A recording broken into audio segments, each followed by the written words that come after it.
What's up, guys? Today I'm giving an update that many have been waiting for. So again, I apologize for the wait here, but we're going to be going over two things in this video. So one, how far can you actually use the NightFox Red night vision headset in complete darkness during a new moon, both using the built-in IR illuminators and then with using an external IR light and IR laser. The second thing we're going to go over is what the difference is in the field of view by using an external wide-angle lens adapter.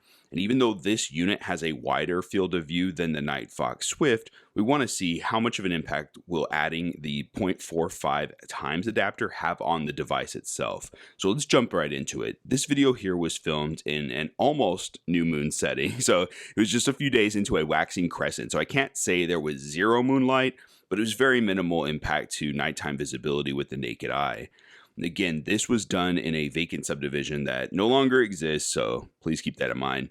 The distance from the device to the fence line is about 40 feet. There's a green belt behind that fence. It's about 60 feet or so before the next fence line, and then figure another 30 to 40 feet to the next house. So in total, we're looking at about 130 to 150 foot distance from the night vision device to that home that you see in the distance. Now, starting with just the built-in illuminators of the device itself, we are in IR0 mode, which is again complete darkness. When we switch it to IR1, you can see within about 10 to 40 feet out in this small circular light pattern. We can see out to the fence line without any problems. Now, IR2, you can see a bit more, and IR3 is when we can reach out to the next fence line past the green belt. IR4 gives a little bit more visibility, and then IR5, we can reach out to that house across the way. So I can zoom in with the digital zoom on the device and adjust the focus. And you can see with the built-in illuminators, there's definitely a good distance that we can actually reach out to. Now, this next part is where the NightFox device is set to IR0, and I'm using a helmet-mounted external IR flashlight. Again, it also has a 950 nm wavelength, the same as the NightFox, but this light does have a telescoping function to really focus in that IR beam, so we can get a focus spot of light or keep the beam wide open for a wider and softer or less harsh beam. That does actually improve visibility as well.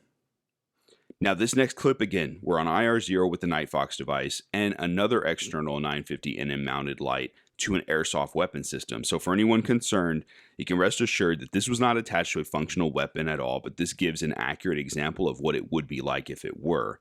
And here we have a similar result with the IR illuminator that also has a telescoping focus beam option. And if we zoom in with the NightFox, you can see all the way out to that roof line without any issues.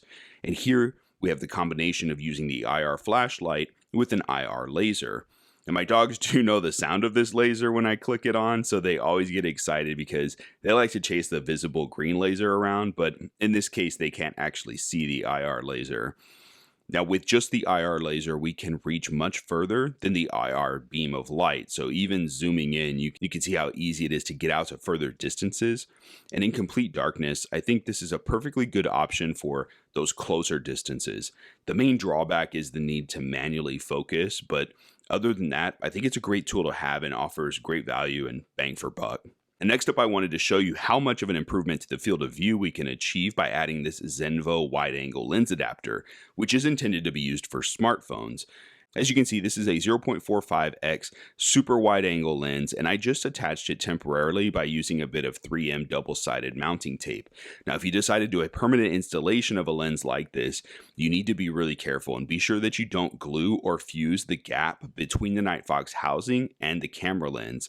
When you turn the focus wheel, it needs that small space to actually be able to rotate, so if you glue that together by mistake, you won't be able to change the focus on the device. And this here is the NightFox field of view right out of the box. So I have it mounted on a tripod. We can view the target in full, and there's about 10 feet between the device and the wall that the target is on. There's a light switch off to the right-hand side, and then the thermostat for my home there on the left. And when we put on the wide-angle adapter, this is the new field of view from the exact same distance and height. So you get a little bit of lens blurring along the outer edges, so I do want to point that out. but you can see a whole lot more in terms of if you're walking around with this headset on and had that lens adapter included, this is going to give you a lot better view. The main drawback is that this is one more thing to break or to fail. Again, sorry it took me so long to get this video out. I really do hope it was helpful. And if so, please give it a thumbs up to tell YouTube to get this out there for others to see. I always appreciate the support. And if you have any questions or suggestions, please be sure to leave a comment down below. I can't wait to see you all at the next one. Till then, as always, may the Schwartz be with you. Take care.